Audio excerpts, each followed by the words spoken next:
Podcasting from Woodstock, Georgia, welcome to Soul Solutions, a show where we overcome our fears and our limiting beliefs. I'm your host, author, and certified life coach, Terry Kozlowski.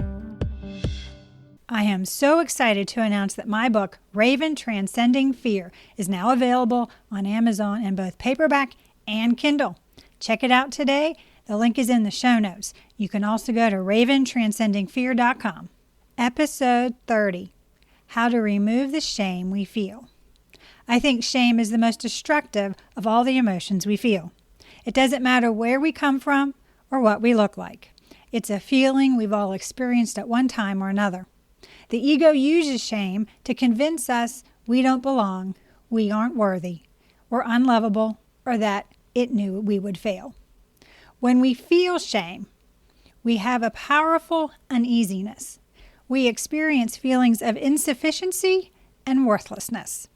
The egoic mind adds some anger at others who made us feel this way, or at ourselves for getting us into this shameful situation. The shame I felt not only shut me down for almost a decade, but it also developed into destructive behaviors that took another quarter of a century to overcome. My shame came from the sexual trauma I suffered as a child. It arose from a belief that I was unworthy of my mother's love and protection. It stayed because my 11-year-old mind didn't know how to deal with the incidents I endured. My egoic mind then used the shame to keep me in a fearful state of being for over a decade. Most shame doesn't come from us behaving badly. It comes from being told we're bad, that we're unworthy. When we accept this lie that others tell us as true, our ego takes it and we have difficulty admitting that anything about us is good. The difference between guilt and shame. Guilt differs from shame. It's a healthy feeling that causes us to change our behaviors. It focuses on a specific situation. We feel guilty when we look at our actions and deem them incorrect. We're aware that our words or deeds were harmful. When we take responsibility for unethical activities and correct them, our remorse will fade. This type of guilt is beneficial for us to experience so we can grow and become better people. Shame, however, is toxic. It paralyzes our perception of ourselves in a negative state. It's a black filter we try to see through, which causes us to see shadows and lurking phantoms at every turn. Shame causes us to view ourselves as unworthy, unconfident, stupid, insufficient, and less than everyone else.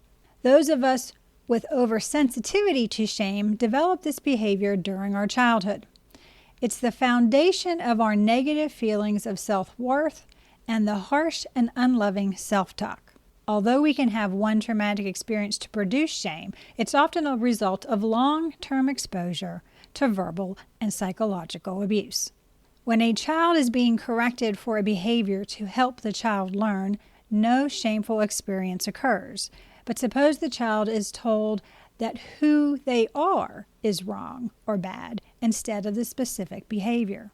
In that case, the child internalizes that they as a person are immoral or unworthy. Oversensitivity to shame.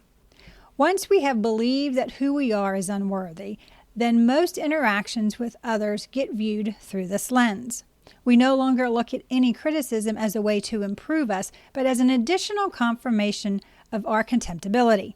This untrue validation can be further nurtured by belittling statements from others or more acidic self-talk. We also start to believe that others are threatening us by their corrections or comments. This reaction comes out of us as anger, resentment, or irritation with others. It also can cause us to withdraw from activities and other people. When my mother abandoned my sister and me on the streets of Albuquerque, New Mexico, I interpreted her actions to mean that I wasn't worthy of her love.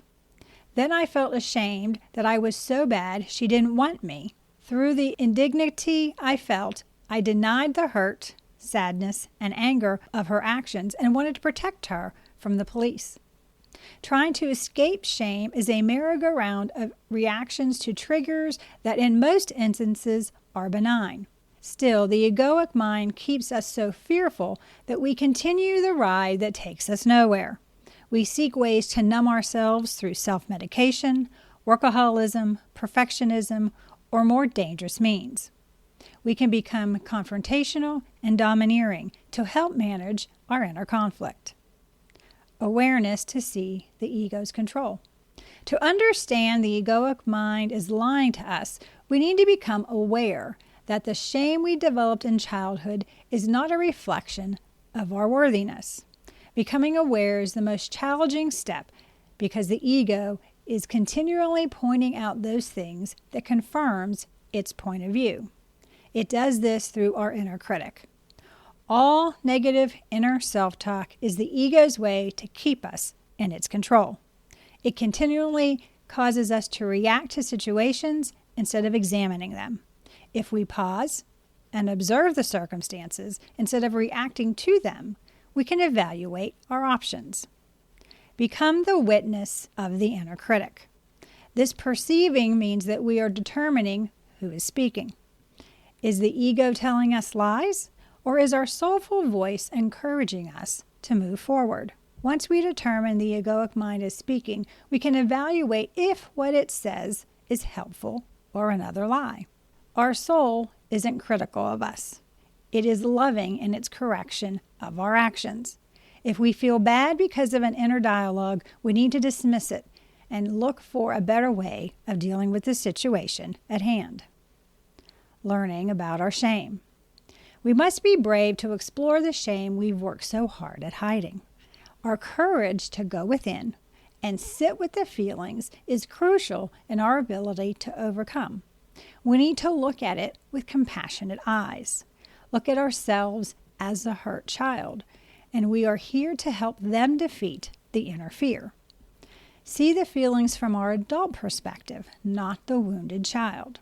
As adults, our viewpoint and our coping capabilities are more advanced than when we were hurt. Therefore, we can see the situation for what it really was at someone else's negative outbursts towards a defenseless child. Now we are aware of the story the ego uses to keep us in its control. We can reframe it so it's able to empower us to move forward instead of stay stuck. Just because I was abandoned doesn't mean I was unlovable. It's not a reflection of me, but my mother. I'm not my story. It doesn't define me. I am what I choose to become. When we take control of the narrative, we can alter our self-talk. Although how we speak to ourselves can be a harmful habit, we are now aware. Our consciousness means we can change it. Altering our behaviors. When we live with shame, we isolate ourselves because we feel others won't like us. Instead of feeling rejected like we did when we were younger, we choose to avoid making friends altogether. We reject those who reach out to us by being overly critical and judgmental, thus pushing them away. When we're afraid of being our authentic selves, we hide behind masks and armor to protect ourselves. Our ego has made us falsely believe that we're unworthy as our authentic selves. That's why it told us to be something we aren't. Being genuine with others means trusting our soul to guide us to befriend like-minded people who become part of our tribe. It means letting go of the resistance to what is, because struggling causes our suffering. Just be. We're used to the ego's lies. We now need to put our faith in finding our own truth. Not what others think, but what our soul shows us to be true for us. When we get quiet and go within, we find that the answers to the inner questions. Learning to be radically honest with ourselves becomes a sacred and faithful act towards our healing. Follow our heart. It sees the beauty and love all around us. When we're open to receiving the love that has always been available to us, it comes and we recognize it. Being grateful and appreciative for what we have in our lives allows the magic of flow to increase. Forgiveness is a part of healing.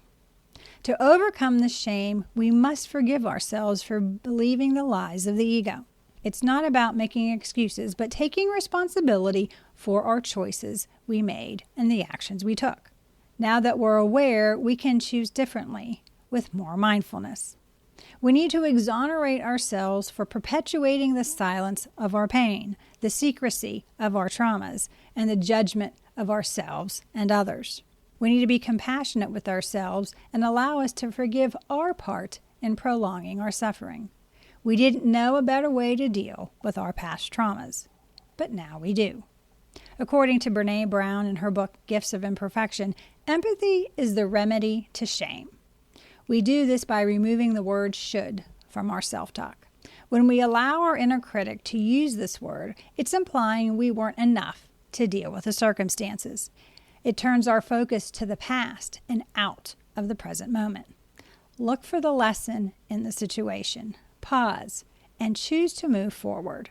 When we consciously focus on possibilities, we see opportunities, not missteps. This small shift in language allows us to empower ourselves instead of staying in shame and the lies of the ego. Removing the shame we feel.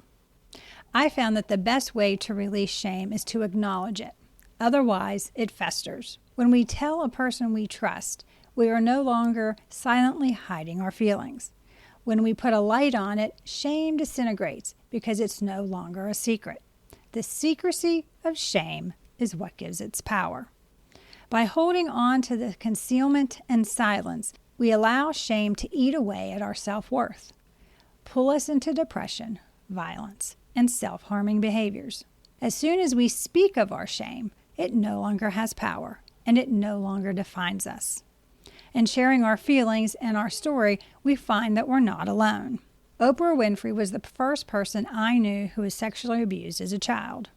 I thought I was the only one. When she shared her story on her show, it made me feel less alone. And maybe I did nothing wrong. The beginning stages of empowerment. Know our triggers so our insecurities don't automatically cause us to default to shame. When we recognize the situations which cause us to feel unworthy, we can stop the egoic mind from taking us down a dangerous path. Make authentic connections with others. Our feelings of worthlessness come down to the fear of being disconnected from others. Only the ego believes that we're separate. Spirit knows we're all connected. When we authentically bond, we prove to the ego that we are worthy of love, and we learn to accept ourselves as we are. Moving forward shamelessly. Shame is insidious if left unexplored. It will continue to affect us as long as we never speak of it and keep it secret. Our inner critic will forever tell us of our unworthiness, which will keep us locked away in isolation. We will not only be ashamed, but feel lonely and feel unloved. All the emotions we don't want to feel and yet perpetuate. Instead, let's consciously choose to navigate our way out of the shame and loneliness. By sharing our story, we release its power to hold us from our dreams and learn that we are courageous. Let's learn to speak to ourselves with compassion. When we alter our inner dynamics, we create better relationships, and the love we desire flows freely into our lives. The authentic connections we make will show our ego that our vulnerability is a strength. Despite the ego's lies that we're broken, we've always been whole. When we allow our authenticity to shine from within, we feel love and peace. Those feelings we've always searched outside of us has always been within us. Do you need support to help you remove the toxic shame from your life? Do you want a strategy to help you overcome the ego's limiting beliefs and live a successful life? If so, please reach out to me at terrykozlowski.com, where we can put together an action plan for you to create the life you desire. Don't forget, my book, Raven Transcending Fear, is now available on Amazon in both paperback and Kindle. You can check it out today in the link in the show notes, or you can go to raventranscendingfear.com.